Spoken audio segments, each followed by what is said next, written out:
Bonjour, bienvenue sur Besoin d'aventure. Je suis aujourd'hui en compagnie de Niels Martin, qui est le directeur adjoint de la FFCAM, donc la Fédération française des clubs alpins et de montagne. Alors, le but de cette vidéo, c'est de vous présenter la FFCAM, de vous expliquer à quoi elle sert et pourquoi vous devriez éventuellement vous adhérer à un club affilié à la FFCAM. Alors, pour ça, rien de mieux que de poser des questions aux personnes concernées, donc à Niels, qui est, je le rappelle, le directeur adjoint de cette fédération. Alors, bonjour Niels, merci de m'accorder cette interview. Alors, j'aimerais d'abord que tu nous présentes un petit peu la FFCAM, peut-être nous faire un petit historique rapide, et puis surtout nous présenter quels sont les objectifs principaux de cette fédération qui est la FFCAM. Ouais, alors la FFCAM, on la connaît souvent sous son ancien nom, en fait, de club alpin français. C'est-à-dire que souvent les gens connaissent le club alpin, parfois le CAF, hein, comme on disait avant. Effectivement, parce que le club alpin a été créé en 1874, donc on a presque 150 ans. On fera la fête en 2024 pour nos 150 ans. Bon, moi, j'y étais pas, évidemment. Euh, et donc, c'est une association qui est très ancienne, hein. Je pense que c'est une des plus vieilles associations de France, qui a été à l'origine de beaucoup de choses, hein. Alors, évidemment, on pense souvent aux premières associations d'alpinisme, aux grandes premières himalayennes, on pense à l'épopée de la construction des refuges. Voilà, on pense à tout ça. On pense parfois aussi à tous les petits qui a fait la FFCAM. Par exemple, la FFCAM a créé la Fédération française de ski en 1920, a participé à la création de ce qui est devenu l'UCPA dans les années 60. Voilà, on a une grande histoire et sur laquelle on va pas s'apesantir. Ce qu'il faut comprendre aujourd'hui, c'est donc le club alpin est devenu fédération en 1996 et donc a pris le nom de Fédération française des clubs alpins et de montagne. Alors, pourquoi ce changement justement? Parce je trouve qu'il y a actuellement un petit truc entre CAF et FFCAM qui n'est pas toujours très clair, parce qu'il y a des clubs qui s'appellent le CAF, par exemple, de telle ville, mais c'est la FFCAM. Est-ce que tu peux nous dire pourquoi il y a eu ce changement de nom? Alors, la réponse est quasiment dans ta question, c'est-à-dire que avant, effectivement, le CAF, c'était une seule entité basée à Paris qui avait des sections, en fait, dans les territoires. CAF 2. Et puis, de fil en aiguille, en fait, pour notamment pouvoir pratiquer et organiser des activités, il a fallu d'être agréé par le ministère des Sports et donc devenir une fédération sportive agréée, d'où effectivement on va dire le devenir en fédération française. Donc aujourd'hui, on est une fédération française agréée par le ministère des Sports et reconnue. Donc ça permet un certain nombre de choses, notamment de délivrer des brevets pour encadrer. C'est quand même très important et ça fait partie de nos activités. On y reviendra. Et donc en fait, les anciens CAF sont devenus des clubs en fait indépendants qui sont affiliés en fait à la fédération. C'est en fait l'organisation classique du sport en France, hein. C'est-à-dire, par exemple, je ne sais pas si demain on va pratiquer dans un club d'escrime, un club d'escrime, il est affilié à la Fédération française d'escrime. Donc là, c'est assez classique. Et c'est vrai que ce qui est intéressant dans ce que tu dis, c'est qu'on pense effectivement que la FFCAM ne regroupe que les clubs CAF. Et en fait, il faut savoir qu'il y a 60% des clubs qui ne s'appellent pas CAF 2, en fait, qui ont d'autres noms. Et du coup, c'est pour ça qu'on s'appelle plus le CAF, on s'appelle la Fédération française des clubs alpins et de montagne pour que tout le monde puisse se reconnaître dans cette fédération, ce qui n'exclut pas du tout on va dire les CAF territoriaux et multi-activités, mais il y a aussi, on a plein de clubs très très différents. On va avoir des clubs qui sont multi-activités, des clubs qui sont mono-activités, par exemple qui n'organisent qu'une activité, des clubs qui sont mono-publics, c'est-à-dire que pour les jeunes ou alors que pour les femmes. Voilà, on a des clubs très très divers. Et donc aujourd'hui, on a 430 clubs dans la fédération. Ça change très souvent parce qu'il y a beaucoup de clubs qui nous rejoignent. Ça fait 100 000 licenciés. après. Et puis, il y a une autre particularité de la fédération que tout le monde connaît bien, hein, qui fait aussi un peu notre originalité, c'est qu'on gère et on entretient un parc de refuges de montagne, puisqu'on gère en fait 120 refuges en montagne et en haute montagne, dans tous les massifs français, ce qui fait de nous en fait le premier propriétaire de refuges en France. Et ça veut dire qu'on gère une petite moitié des refuges, puisqu'il y a d'autres refuges qui sont privés ou gérés par des communes, par des parcs, etc. D'accord. Alors ça, c'est un sujet intéressant, effectivement, qu'on pourra même on pourra peut-être même faire une interview avec une des personnes du CAF qui s'occupe de ça, et il y a plein de choses à dire sur le fonctionnement des refuges en général, et puis évidemment ceux du CAF. Du coup, les objectifs principaux de la FFCAM, c'est lesquels? Alors, l'objectif principal de la FFCAM, c'est de permettre à tous de pratiquer des activités de montagne. C'est un objectif qui n'a jamais varié depuis 1874. Et en fait, les mots sont importants, c'est-à-dire permettre, donc c'est offrir la possibilité par un certain nombre de moyens voilà, à tous. Ça veut bien dire ce que ça veut dire, c'est-à-dire qu'il n'y a aucune discrimination, c'est-à-dire qu'on on n'a pas besoin d'avoir des prérequis pour avoir demain envie de se mettre au métier de montagne, enfin au métier, pardon, aux activités de montagne. Et ensuite, il y a le milieu de la montagne qui est important, c'est-à-dire que non seulement on pratique la montagne, mais aussi on la protège. Et donc, Club Alpin est aussi un des grands acteurs de la préservation de l'environnement, hein, puisqu'on est un des grands acteurs de la protection. Il faut savoir, par exemple, que le Club Alpin a participé à la création des parcs nationaux au début des années 60 et de fait siège de droit dans tous les parcs nationaux, puisqu'il a contribué à les créer. Donc effectivement, c'est ça qu'on fait. Alors après, comment on le fait? La première des choses, c'est qu'on accueille les gens dans des structures qui s'appellent des clubs, qui sont là en fait pour permettre la transmission. C'est-à-dire que dans un club, voilà, vous allez pousser la porte d'un club et vous allez trouver d'autres personnes, souvent des bénévoles, des passionnés, qui ont envie en fait de transmettre leur passion des activités.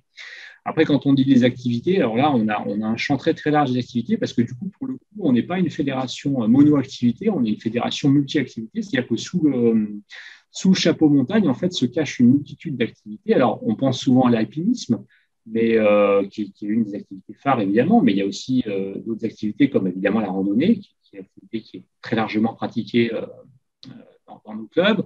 Voilà, d'autres activités comme l'escalade, comme la ferrata, comme le canyoning, le spéléo, etc. Ou si on passe sur les activités hiver, le ski alpin, le ski de randonnée, puis d'autres activités plus spécifiques comme la cascade de glace, la raquette à neige, voilà. J'en passe, hein, il y en a beaucoup. On pratique même le parapente ou des activités comme ça. Donc, en fait, ça dépend des clubs. C'est-à-dire qu'on va avoir des clubs qui ont toutes ces activités dans leur escarcelle et puis d'autres qui en ont que quelques-unes, voire une seule. Donc, les clubs sont très différents. Mais dans un club, on accueille les gens et on leur permet, en fait, de pratiquer des activités. Donc, en fait, comment on fait pour pratiquer?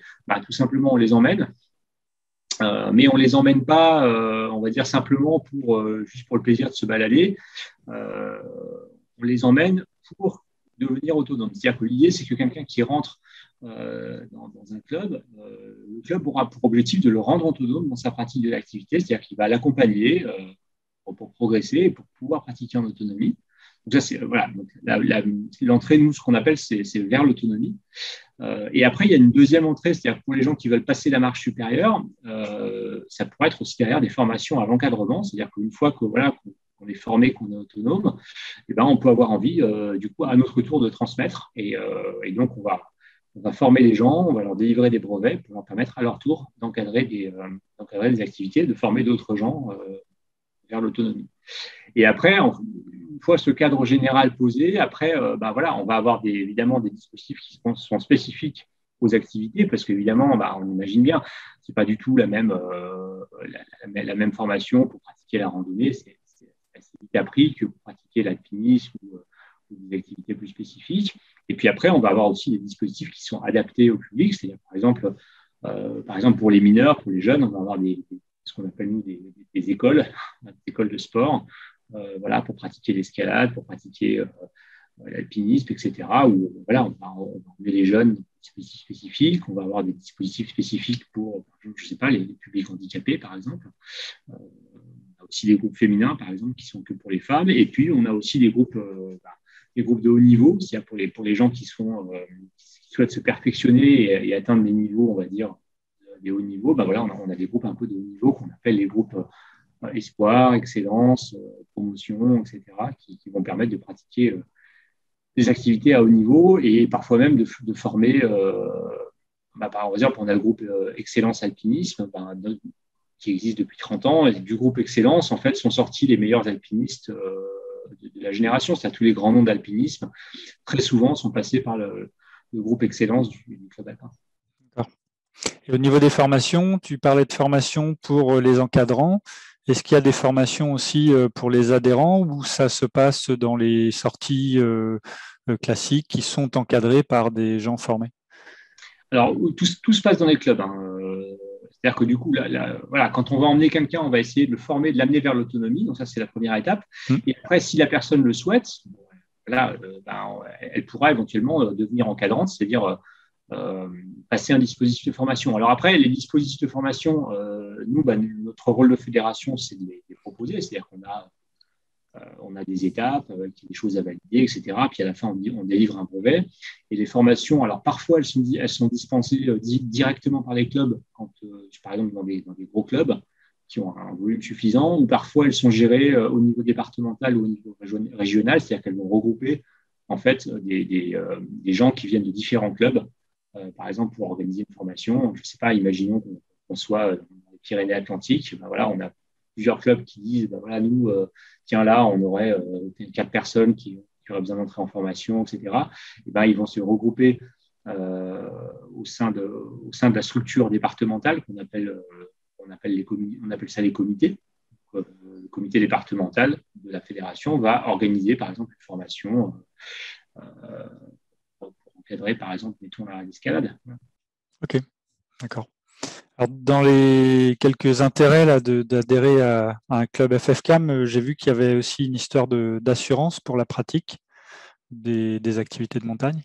Et oui, c'est effectivement souvent l'intérêt premier et c'est en plus l'intérêt qu'on oublie. C'est-à-dire que pour pratiquer quand même une activité, il est important de la pratiquer en toute sécurité et donc pour ça, il est important d'être bien assuré. Alors, il est vrai que les assurances individuelles proposent souvent, alors, il faut vérifier qu'on est bien assuré pour la pratique des activités, mais le propose souvent, c'est-à-dire propose souvent des formules pour un pratiquant occasionnel, mais à partir du moment où on est un pratiquant régulier, ça vaut le coup quand même de disposer d'une assurance voilà, qui assure correctement, c'est-à-dire qu'il va avoir des seuils de prise en charge qui sont plus hauts, voilà, toutes les choses qu'on n'aime pas lire dans les contrats qui sont tout petits à la fin, où il faut une loupe. L'assurance de la FFCAM, elle est bien étudiée pour ça.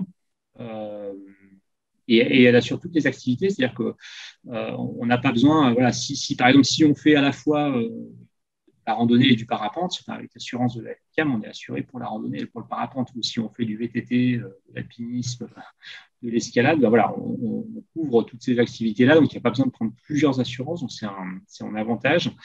Et puis, alors, on est aussi unanimement reconnu pour notre couverture monde entier, qui est souvent, qui est souvent montrée du doigt comme étant l'une des plus performantes.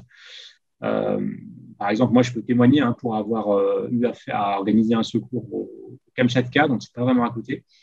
Au fond du Kamchatka sur un volcan et l'assurance de la FFCAM a tout pris en charge, A à Z, tous les rapatriements, tous les frais médicaux, etc. Et ça, c'est pas toutes les assurances qui le proposent. Donc, c'est important vraiment, surtout si on pratique à l'étranger, de partir bien assuré. Donc, ouais, ça, c'est intéressant parce que c'est vrai que moi, quand je pars randonner à l'étranger, je sais pas, au Népal, par exemple, je prends une assurance en plus pour être couvert en cas de besoin de secours en montagne. Là, du coup, la FFCAM couvre ce genre de choses aussi, j'imagine. Oui, ça le couvre complètement. Et Ouais. l'avantage aussi par rapport à d'autres assurances, c'est qu'il n'y a pas de déclaratif. C'est-à-dire que tu n'es pas obligé de déclarer avant ton départ que tu te rends au Népal. Ce qui est parfois le cas pour des assurances. Tu es obligé de déclarer. t'en vas. Là, tu n'es pas obligé de le déclarer. C'est-à-dire que tu es de toute façon assuré. Ok, d'accord. Donc, d'adhérer à un club FFCAM, ça permet évidemment de rencontrer aussi des gens, d'apprendre, mais aussi de rencontrer des gens quand on a envie de pratiquer avec d'autres personnes.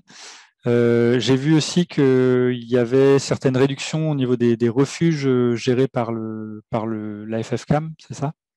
Oui, effectivement, donc l'adhésion au Club Alpin, effectivement, permet une réduction dans tous nos refuges, enfin ceux qu'on gère nous et ceux qui sont gérés aussi par, en fait, c'est-à-dire quasiment tous les refuges, ceux qui sont gérés par d'autres structures, c'est-à-dire on a passé des accords en fait avec les autres gestionnaires de refuges pour avoir en fait des réciprocités. Et on a aussi des réductions dans les refuges à l'étranger, en Italie, en Suisse, en Espagne. On a aussi des réductions, c'est quand même un avantage. Et c'est pas négligeable, hein, parce que c'est entre 30 et 50% selon les refuges, donc c'est pas négligeable. C'est-à-dire que si effectivement, il y a pas mal de gens d'ailleurs qui prennent leur licence uniquement pour ça, c'est-à-dire qu'ils font un petit calcul en se disant si je vais tant de fois un refuge, en fait, ça devient intéressant de prendre la licence. Donc, effectivement, on a ces avantages-là. Puis après, on a aussi d'autres avantages qu'on a négociés avec pas mal de partenaires. Par exemple, on a 40 stations de ski partenaires. Donc, en fait, dans une quarantaine de stations de ski, on a 10 et 20% de réduction sur présentation de carte, c'est des choses comme ça. On a des partenaires matériels. Par exemple, on a la marque Ternua, c'est le t-shirt que je porte. On a entre 10 et 20% de réduction sur tout l'ensemble de la gamme. Voilà, on va avoir des choses comme ça chez les voyagistes aussi, chez Alibert, chez Iliad, on va avoir des réductions. Enfin voilà, on peut profiter de plein de choses. Et puis, on a aussi le Club Alpin édite une revue qui s'appelle La Montagne et Alpinisme, qui est d'ailleurs la plus ancienne revue de montagne en France, et qui est un trimestriel, une belle revue. Ouais, j'en mettrai une sur le. Voilà, j'ai Ah, ouais. un exemplaire là, voilà, juste à côté de moi. Et donc, lorsqu'on est adhérent, on a 50% de réduction sur la revue. D'accord, ok. Et alors, grosso modo, une adhésion annuelle dans un club FFCAM, ça tourne autour de quel tarif? Alors, ça dépend du club, en fait, parce que, en fait, quand on prend le prix d'une licence, si on le décompose, ça c'est vrai d'ailleurs pour toutes les fédérations sportives, on a la part fédérale, c'est-à-dire la part qui permet de rémunérer les services de la fédération. On a aussi la part que prend le comité qui permet de rémunérer les services. On a l'assurance, évidemment, qui est un gros morceau de la licence. Et après, on a la part club. Et donc, la part club, elle est variable parce qu'en fait, chaque club détermine en fait son tarif d'adhésion. C'est-à-dire qu'en gros, nous, selon les clubs, les tarifs d'adhésion, c'est échelonné entre 15 et 50 euros selon le club. Donc, en fait, selon le club que vous choisissez, puis aussi voilà, les activités, les services que propose le club, on va dire la cotisation sera pas la même. Puis après, ça dépend aussi des options que vous choisissez sur l'assurance. Vous avez l'assurance de base, responsabilité civile, après l'individuel accident qu'on conseille fortement, l'extension monde, etc. Bon, bref, sans rentrer dans le détail, on va dire pour une licence, on va dire si on prend un club avec une part club moyenne, il faut quand même, et quelqu'un qui prend l'individuel accident, il faut quand même compter à peu près 80 euros pour y aller. J'ai vu aussi qu'il y avait accès à de la documentation. Est-ce que c'est quelque chose qui peut être utile pour un peu tous les adhérents ou ça reste quelque chose d'utile plutôt pour quelqu'un qui veut faire des recherches sur un thème précis ou des choses comme ça? Oh, ça peut être toujours très utile.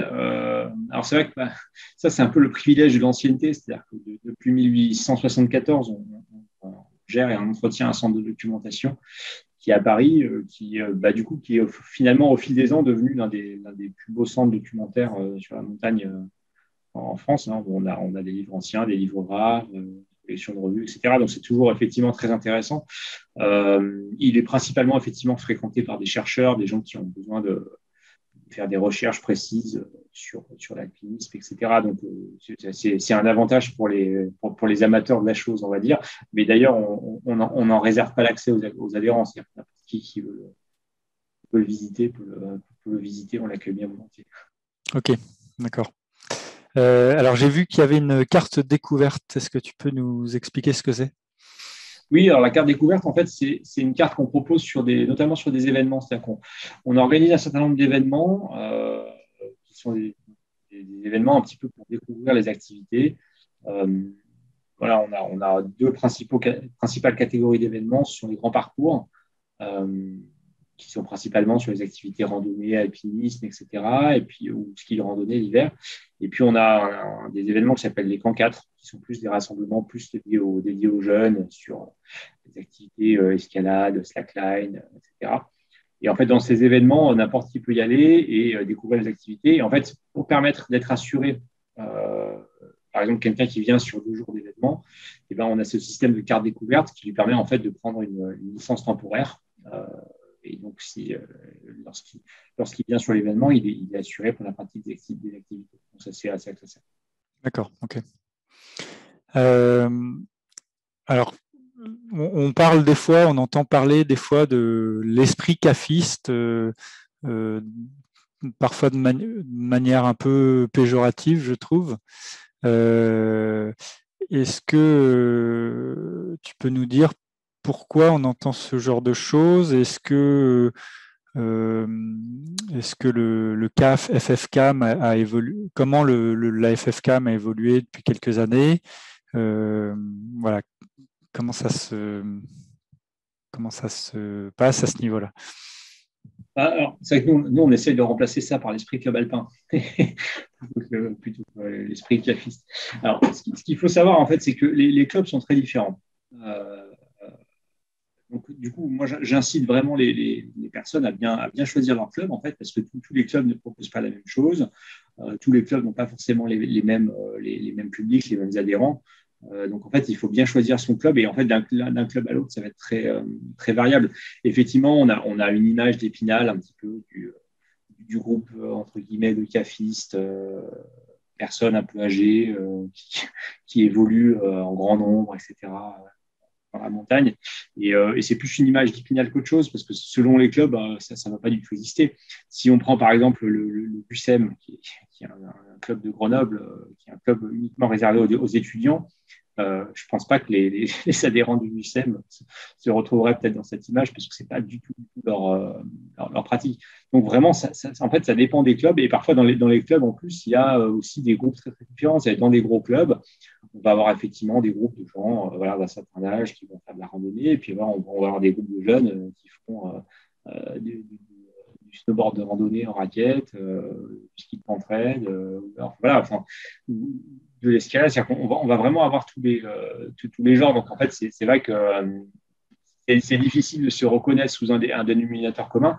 Et nous, en fait, l'esprit club alpin, c'est plutôt de dire, bah voilà, c'est l'esprit d'avoir envie de partager les activités qu'on aime et de les faire découvrir. C'est plutôt ça.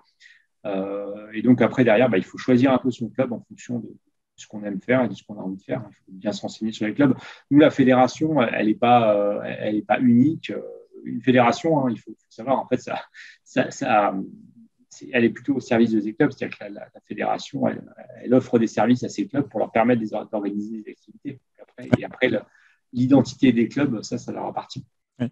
Et puis oui, je pense que la FFCAM a quand même bien grossi depuis pas mal d'années, donc ça s'ouvre à un petit peu tout le monde, alors que peut-être dans le passé, il y a quelques dizaines d'années, c'était un petit peu un milieu peut-être un petit peu plus restreint. Donc j'imagine qu'effectivement l'ambiance, comme tu dis, des clubs est très variable, différente et avec des façons de voir les choses sûrement différentes en Oui, fonction des bah, clubs. en 1996, quand on est devenu fédération, il y avait 80 clubs.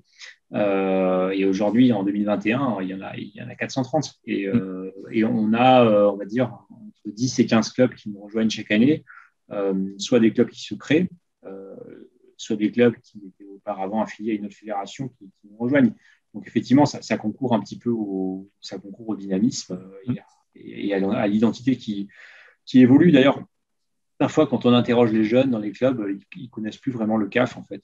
Ouais, Ils utilisent pour ça spontanément FFCAM. Donc, en fait, je pense que cette identité, avec le temps, il va elle va, disparaître. en tout cas, elle va évoluer Ah, oui, tranquillement et c'est les gens qui la font évoluer. ouais. Ok. Et alors justement, est-ce qu'on peut se dire qu'un club dont le nom est Cave de telle ville va être avec un esprit peut-être un peu plus ancien, alors qu'un club avec un autre nom sera différent, ou faut pas du tout s'arrêter à ça? Non, non, il ne faut pas s'arrêter à ça. Il ne faut pas hésiter à pousser la porte d'un club on va dire d'un club CAF dans une ville, parce qu'en fait, déjà, c'est ça. Voilà, par exemple, si on, je ne sais pas, je prends pour exemple le CAF d'Annecy, qui est un des très très gros clubs. Le président du club, il a une trentaine d'années. Hein, donc on a parfois des clubs avec des dirigeants très jeunes. Voilà, qui font bouger des choses. D'ailleurs, souvent, des gens âgés les font bouger aussi. Donc, ça dépend vraiment des clubs, ça dépend des dirigeants, ça dépend. Et dans les clubs, parfois, il y a plusieurs entités aussi. Donc, non, non, faut vraiment pas s'arrêter à ça. Il faut pousser la porte d'un club, se renseigner sur les activités qui sont proposées, etc. Et puis voir si ça nous convient. Et puis, si ça nous convient pas, il faut pousser la porte d'un autre. Ok, ça marche. On peut aussi d'ailleurs appartenir à plusieurs clubs, c'est-à-dire qu'on peut, on peut être affilié plusieurs fois. C'est-à-dire que, par exemple, il y a des gens, ils appartiennent à plusieurs clubs. Donc, en fait, ils vont piocher des activités dans plusieurs clubs. Et en fait, ils ne repayent pas toute la licence. C'est-à-dire qu'après, ils ne repayent que la part club. C'est-à-dire que, par exemple, ils vont prendre une licence, j'en sais rien, au CAF de Chambéry, et puis ils vont pratiquer des activités avec l'un des CAF de Grenoble de temps en temps. Bah, ils vont repayer 30 euros de par club dans le club pour en profiter. Donc voilà, on peut aussi faire ça. D'accord. Et alors, pour quelqu'un qui veut pratiquer, là je parle vraiment de randonnée, euh, il a en gros le choix entre la Fédération française de randonnée, donc la FFR randonnée, il a le FFCAM, il a même éventuellement aussi la FFME, donc Fédération française de montagne et d'escalade. Est-ce que tu peux me dire quelles sont les différences entre ces trois fédérations? Quelle est la différence de la FFCAM par rapport aux deux autres? Bah déjà, c'est intéressant parce que les activités, elles n'appartiennent pas à une fédération. Une fédération, elle peut proposer des activités, mais elles lui appartiennent en aucun cas. Donc, c'est-à-dire que les autres peuvent aussi les pratiquer, ce qui est très bien d'ailleurs. Après, il y a des fédérations qui sont ce qu'on appelle délégataires, c'est-à-dire qui sont chargées d'organiser les activités. Par exemple, pour la randonnée, c'est le cas de la Fédération française de randonnée, qui a la délégation du ministère des Sports pour organiser l'activité. C'est-à-dire que c'est elle qui va définir les règles de sécurité, qui va baliser les GR, etc. Et donc, voilà, qui va mettre en place ces outils dont d'autres fédérations vont éventuellement se servir pour d'autres clubs pour pratiquer. Donc, après ça va dépendre un petit peu de ce qu'on cherche. Et en fait, souvent, on s'aperçoit que finalement, l'entrée des gens, c'est plutôt le club. C'est-à-dire qu'il va y avoir un club dans leur secteur, là où ils habitent, etc. Ils vont rentrer par le club. Et puis après, le club, bon, voilà, il est affilié à l'une ou l'autre fédération, mais les gens, ce n'est pas tellement leur problème, c'est plutôt ce qu'ils vont trouver dans le club qui va les intéresser. On a parfois des gens, ils ne savent même pas que leur club est affilié à telle ou telle fédération. Simplement, ils viennent au club, ils pratiquent l'activité. Donc après, bah, l'avantage de la FFCAM et même de la FFME par rapport à la fédération de randonnée, c'est que bah, on peut pratiquer plusieurs activités avec la même licence. C'est que l'assurance de la FF Rando bah, n'assure que la randonnée, ce qui n'est pas le cas de la FFCAM. Par contre, bah, du coup, elle est moins chère parce que sur que la randonnée, forcément, elle est moins chère. Donc, du coup, ça dépend un petit peu ce qu'on cherche. C'est-à-dire, si on ne pratique que la randonnée de manière individuelle, peut-être ça vaut plus le coup, effectivement, de prendre une licence à la FF Rando qui sera moins chère. Si on pratique plusieurs activités, ça vaut plus le coup, effectivement, de venir à la FFCAM ou à la FFME. La FFME va être plus orientée escalade. Son identité, c'est plutôt l'escalade sportive. Donc, elle attire, on va dire, en priorité les gens qui aiment grimper, voilà, et notamment les personnes qui grimpent en salle, etc., et les gens qui veulent faire de la compétition. Ok. Alors concrètement, comment on fait pour adhérer à un club FFCAM? Là, je suis aujourd'hui, là, je veux adhérer à un club FFCAM.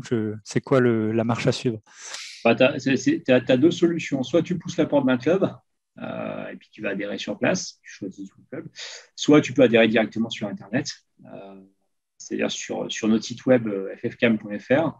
Il y a un moteur de recherche qui te permet de trouver un club et donc d'adhérer. Donc après, tu choisis ton club, tu adhères et tu payes par carte bleue de manière très très simple. La licence, elle est annuelle, donc en fait, elle court de septembre à septembre. Donc en fait, à partir de début septembre, tu peux prendre ta licence pour l'année en cours. C'est-à-dire là, en septembre 2021, tu peux prendre ta licence pour 2021-2022. C'est assez simple. Effectivement, les gens qui prennent une licence de manière très individuelle, c'est-à-dire qui ne veulent pas profiter des activités du club, en général, ils la prennent souvent sur Internet, puis bon, ils choisissent tel ou tel club un petit peu au hasard.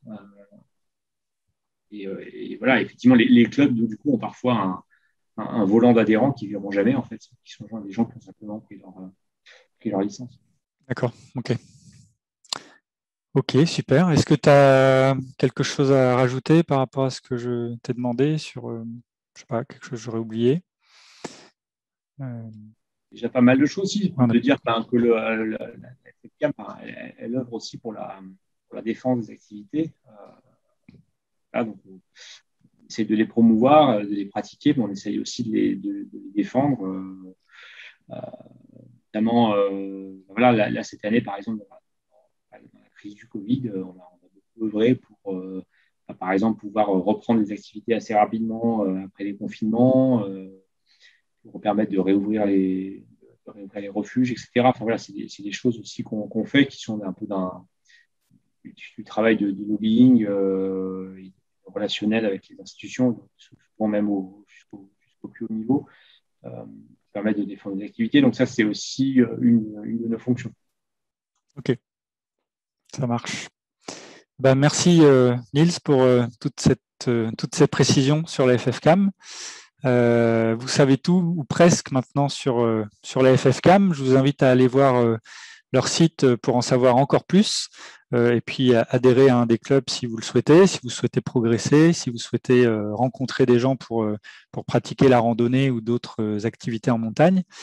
Et puis, et même si vous n'habitez pas près d'une zone montagneuse, il faut savoir qu'il y a des clubs alpins dans toute la France.